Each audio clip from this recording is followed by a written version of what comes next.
Radio Nour Info, Maël Manomba.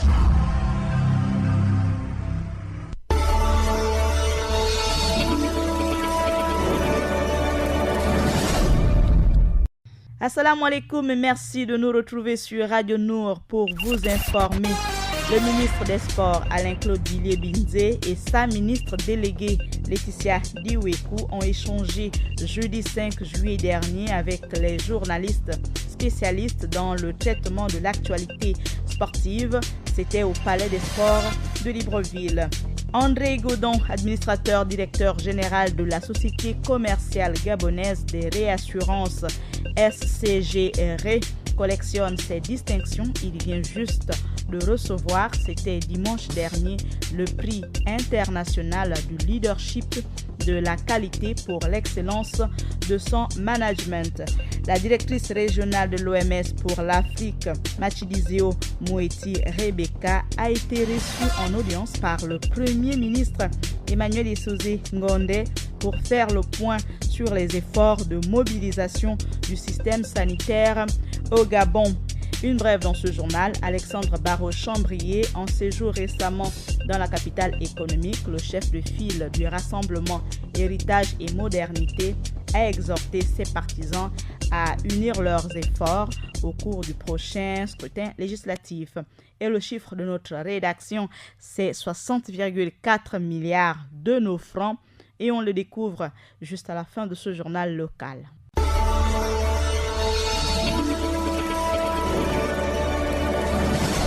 La directrice régionale de l'OMS pour l'Afrique, Matshidiso Moeti Rebecca, a été reçue en audience par le Premier ministre Emmanuel Esosé Ngonde pour faire le point sur les efforts de mobilisation du système sanitaire au Gabon. Au cours de cette audience, l'émissaire de l'OMS pour l'Afrique n'a pas manqué de féliciter le Gabon pour son investissement dans la santé.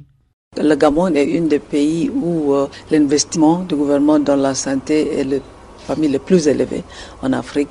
Il y a ici au Gabon un système d'assurance maladie et un système d'améliorer l'accès aux soins sanitaires pour la population qui est parmi les leaders dans le continent africain.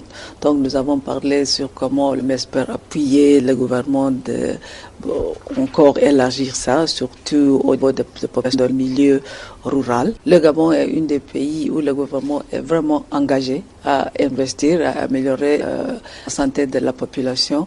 Nous avons discuté avec Monsieur le Premier ministre qu'il y a lieu de équilibrer ce qui est dépensé sur le soin par rapport aux préventions. Parce que si nous mettons plus d'accent sur la prévention, nous allons dépenser moins pour soigner la population. À l'instant, Matshidiso Moeti Rebecca, directrice régionale de l'OMS pour l'Afrique, reçue en audience par le Premier ministre, chef du gouvernement Emmanuel Esosé Ngonde, une occasion pour l'émissaire de l'OMS d'annoncer la tenue d'une conférence de santé et de l'environnement avec pour pays hôte le Gabon en octobre prochain.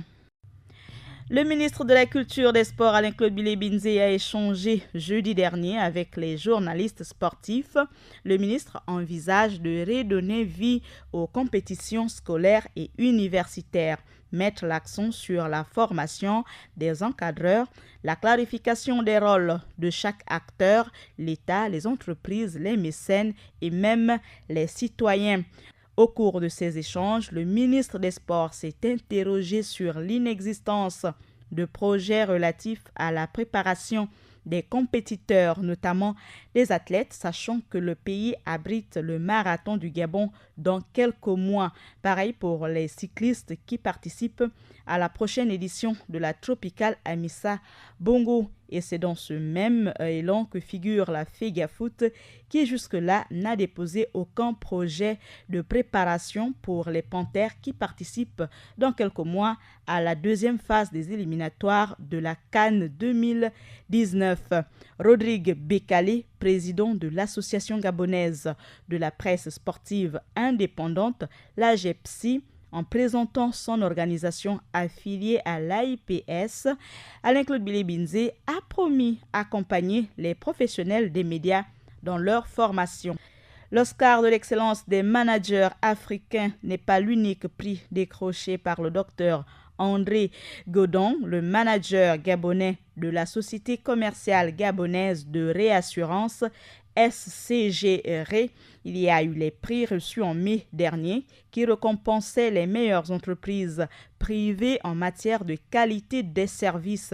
Ensuite, l'Oscar du meilleur manager africain pour l'année 2017, puis le week-end dernier, le prix international de leadership de qualité. 3 prix aux caractéristiques spécifiques qui montrent cependant l'implémentation d'un style managérial basé sur des résultats dans un marché de l'assurance et de la réassurance en pleine mouvance concurrentielle. Mais ces prix sont avant tout, selon le lauréat, je le cite, une reconnaissance internationale des efforts et du travail abattus par l'équipe de la SCGRE afin d'atteindre les standards internationaux en termes de gestion technique, commerciale et financière d'une société de réassurance. Un prix de plus qui matérialise le Gabon des services. Et le chiffre de notre rédaction, c'est 60,4 milliards de francs CFA. Selon Pharmagabon et Ubifarm Gabon, l'an dernier, le commerce des produits pharmaceutiques a généré un chiffre d'affaires de 60,4 milliards de francs CFA. Un chiffre qui révèle que les Gabonais sont des gros consommateurs de produits pharmaceutiques. L'année 2016 s'est close sur un chiffre d'affaires de 59,6 milliards de francs CFA. La vente des médicaments a donc connu en 2017 une hausse de 1,3%. Merci d'avoir suivi ce journal réalisé par Daniel. À la coordination générale Abdul Eya Obam, je suis Maëlle Manomba de Moabi. L'information sur Radio Nour, c'est à 16h, 20h, 23h et à 8h. Bonne suite des programmes sur Radio Nour. Assalamu alaikum.